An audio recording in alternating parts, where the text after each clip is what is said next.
जय जय भोले जय जय भोले जय जय भोले जय जय भोले जय जय भोले जय जय भोले जय शिव जय शिव जय शिव जय शिव जय शिव जय शिव बोल बम बोल बम बोल बम बोल बम बोल बम बम कुंवर स्टूडियो आरा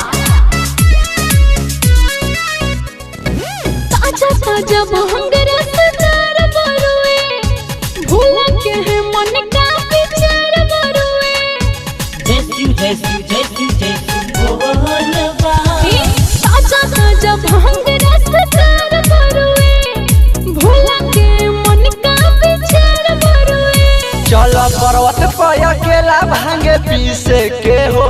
चल पर्वत पर अकेला भांगे पीसे के हो। चल बाबा के दुआरी सेल्फी खींचे के हो। चल बाबा के दुआरी सेल्फी खींचे के हो।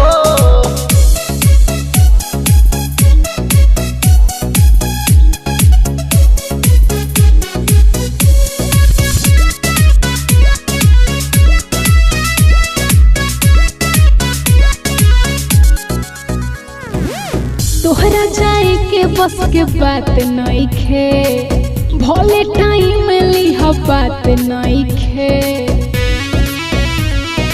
बात नइखे पिए तो रानी भांगे चढ़ल बका लागत एने कुछ पेटल बका।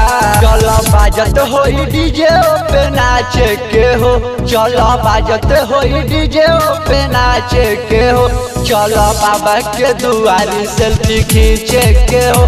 चल बाबा के दुआरी सेल्फी खींचे के हो। जय जय भोले जय जय भोले जय जय भोले जय जय भोले जय जय भोले जय जय भोले जय शिव जय शिव जय शिव जय शिव जय शिव जय शिव बोल बम बोल बम बोल बम बोल बम बोल बम बम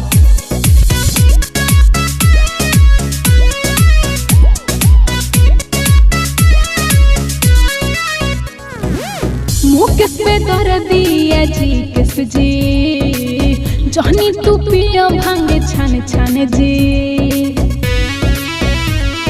छान छान जी एको पैसा ना तोहरा खर्चा होई। गाँव जवार में पूरा चर्चा होई। चल बीटा के बाजार कांवर कीने के हो। चल बीटा के बाजार कांवर कीने के हो। चल बाबा के दुआरी सेल्फी खींचे के हो।